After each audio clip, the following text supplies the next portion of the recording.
Hi, and welcome to the 10-Minute Food Truck Training Podcast. My name is Bill Moore. I am a food truck business coach, author of Food Truck 101, Beginner to Winner, and the forthcoming book, Food Truck 201, Excellence. This podcast is all about helping you start and grow your food truck business. All this week, I'm talking to Justin Mullis. He's the owner of Gourd Handcrafted Tacos. Our conversation today is going to touch on school curriculum, and experience.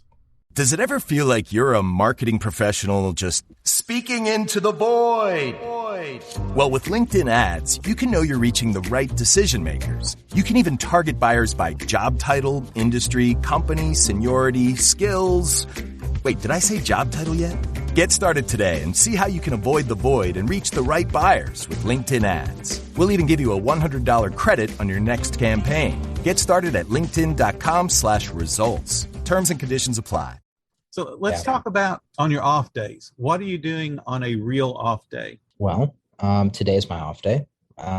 So today my wife and our two girls, we went out and visited my mom, and it's kind of a day where we just relax and recoup. And I also my wife and I are both self-employed. So she's currently on leave, but projecting into the future, what it'll be like when you're both motivated business owners and you spent a lot of your mental capacity in that space, things around the house get behind, right? So I typically put my hobbies towards the end of the night. That's when I do my thing, or I'll be working. But on my off days, if my family's home, I'm spending that time with my family. I'm not taking phone calls. I'm not thinking about my business. I have to reserve that time. You know, I tell people you have to be present in whatever moment you're in.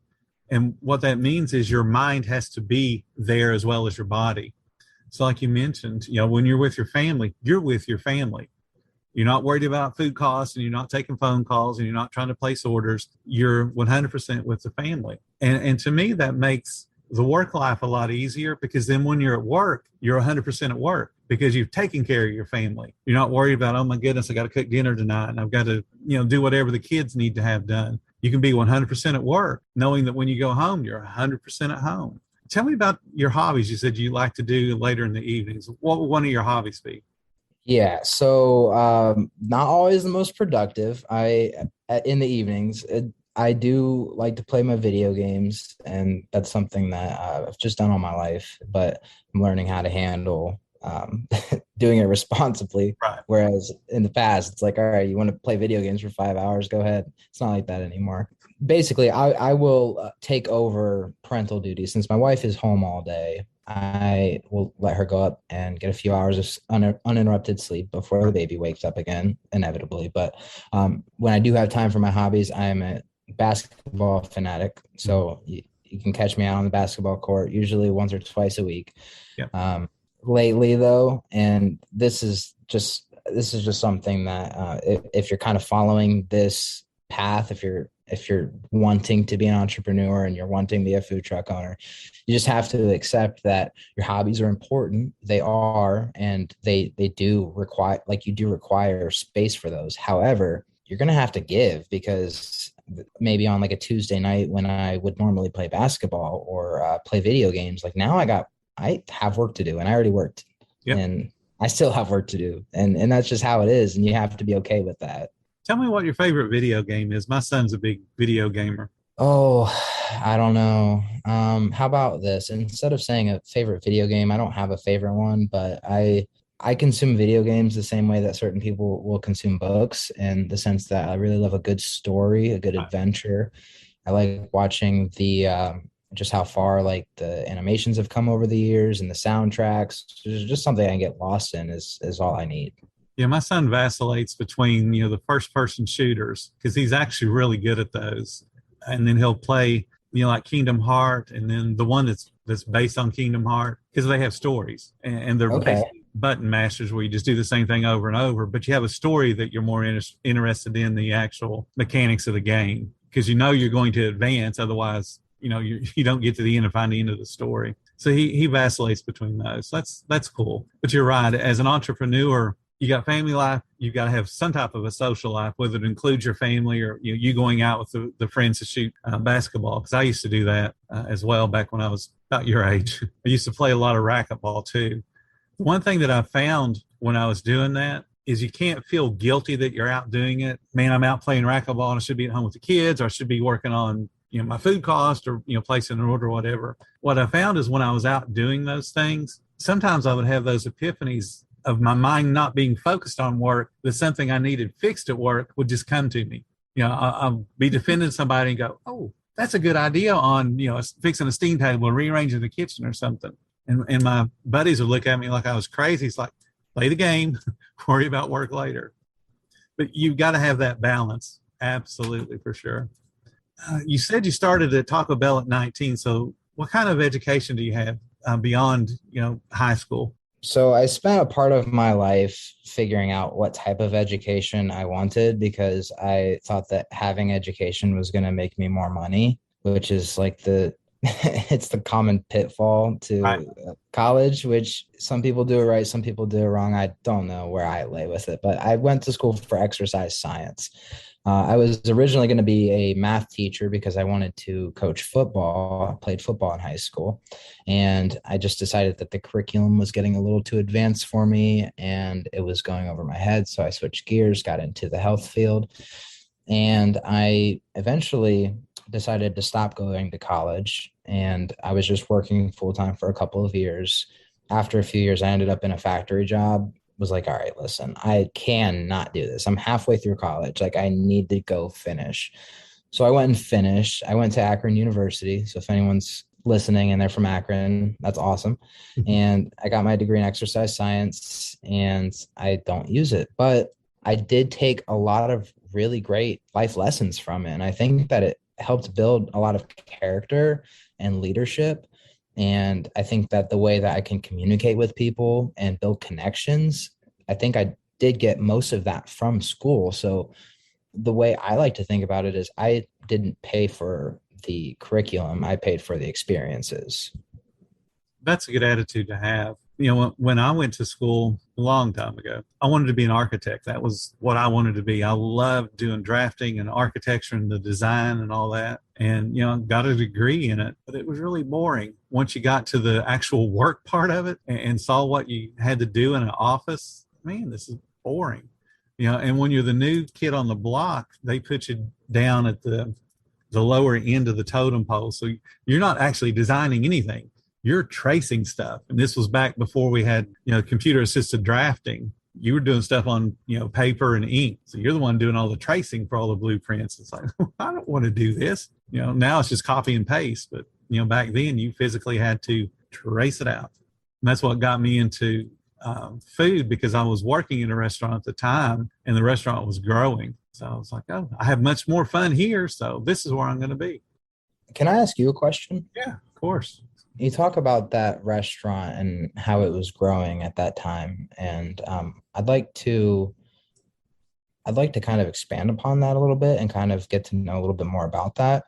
I am in the position where we are expected to grow significantly over the next year or so, and based off of like your experiences, I want to be able for my employees.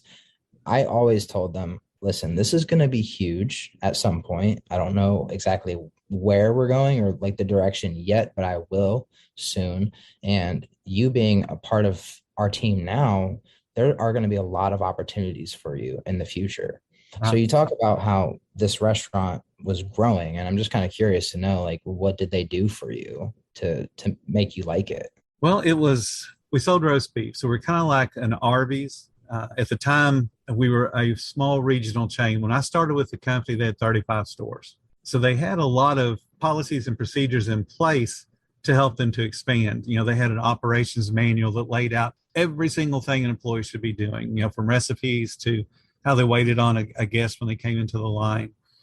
And then they followed up on those kind of things to make sure people were doing their job. So the district managers are coming in and doing evaluations and that type of thing. But what really made it interesting for me and made me want to stay there was the fact that they had that manual and then they followed it. It wasn't like, this is what we want you to do, but we'll let you do whatever you want. Because there's a whole bunch of restaurants that'll do that. And they'll even tell you when they're training you, here, I want you to read this, but then I'll teach you how to do it the right way.